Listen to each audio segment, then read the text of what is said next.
you're kind of dense. You're kind of moving a little bit slower than your eternality and your unlimited being. Because in the reality, we can be everywhere at all times and all things in all ways. But in order to have the awareness of what it's like to be an experience, we kind of freeze in this place, in this body, in this form, so that we can have a feeling of what it means to be in the world. But we are not of the world. We're in it, but we're not of it. This world, this planet, is going to have its period of time in which it's going to come and go. It's forever changing. Have you not seen that? You know? Have you not been here when the wind blows? The world is changing all the time. You cannot stop creativity. There is no way to stop it. You can resist it. You can be in denial. You can stand against it like you're standing against the wind or a brick wall and say, I'm not going to be creative. I'm not going to change. I'm going to stay in my comfort zone in the way that it is. What does that feel like? Yeah, how's that working for you? You know, I know I have been given this label that says that, I'm the agent of change, that my middle initial is change, that I'm all about change. I'm just living life. I've decided that I like being in the flow of life. And the flow of life means that things change.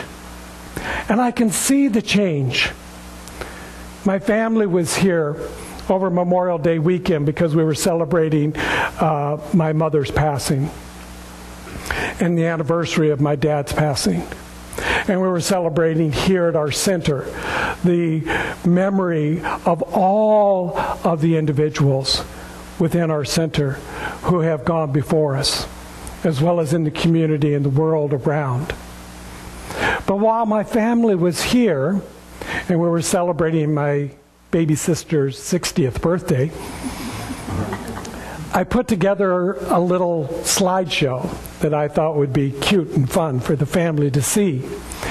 That started out, and the opening line was, and then there were 5, because she was the 5th of the siblings that my parents had.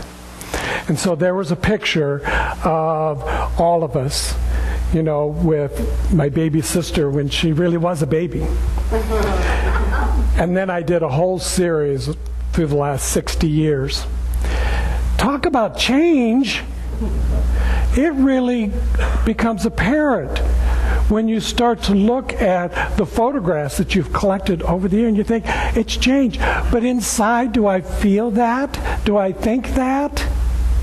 My mind is that I'm someplace in my 30s,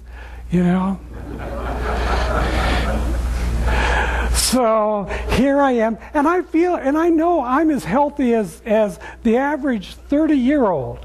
And I've got 33 years more experience on them. Isn't that great? Haven't you thought about that? Oh, if I knew this when I was 30. I do. I do. And I love it. And that's the creativity about life. That's the excitement about being in this thing that we call the essence and the love and the law, the yin and the yang.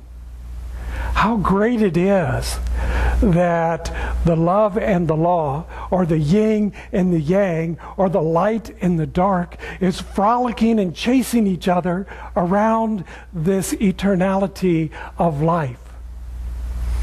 And we get to show up at a point, and a place, and a time, and a personality that says that this is my experience, this is my expression, this is how I'm going to play in the life of what it is right here and right now. And the way that we suggest that you might want to do this is to do it in a conscious fashion. To be as fully aware as you can possibly be that you are in experience, that you are in expression, that you are spirit having its way as you, getting to be in that most marvelous and magnificent thing that it can be in this time and this place. And because we've been given free will, if all of a sudden we don't like the time and the place and the condition and the circumstances that we find ourselves in, we have the power and the presence within to change all of that. I began in the welcome of the service today to talk about the principles that we teach here that says using these practices, using these tools, that we believe, we are absolutely convinced that we can change conditions. We can improve upon the circumstances. We can heal that which looks like illness or dis-ease or disharmony or lack and limitation. Because we have the power, and the power is in the mind. And it's more than the brain. It's in the mind. It's something that, to the best of my knowledge, we haven't been able to measure it, box it, bottle it up, put it out there on the supermarket thing. The mind is something greater than all that shows up in form. Because what is out there, what we're looking at, what we're perceiving, what we're feeling, what we're, objectifying in the outer world is just a representation of what's happening in the mind. What's happening in your thinking. You are the thinker behind the form. If you could do this, and just to kind of imagine this for a moment. So here's your form in your brain, because the brain is like that part where it all kind of fires together and begins to animate all of the things that are a part of us. But there's another part of you that maybe steps back just a little bit, maybe a little higher. If I do this, it's like this is the form down here, and then I'm back here, a little bit higher, observing, watching, thinking. And the pattern of my thought is creating the animation that's going on down here. And so when I'm in that awareness that something's not working the way that I really like it to be or think that it ought to be, then I step back here and say, well, what is my thinking? What's my pattern of thought that's running through my brain? And the rest of it that's animating out into me. And then I discover, well, there's all these things that I'm picking up from the outside that are coming in. Because I happen to watch the news. And the news tells me, that the world is falling apart, that everything's going to hell in a handbasket. And so I go, oh, well, I better get on board. I better find out in my life, where is it that everything's falling apart? And I start looking for it. And you know what? In the power and the presence of the mind, from wherever you're looking from, is what you're going to discover. So if you're looking from a place that says, I want to identify all of the lack and the limitation that I can find in the world, guess what you're going to discover? All of the lack and limitation in the world. Stop looking for it.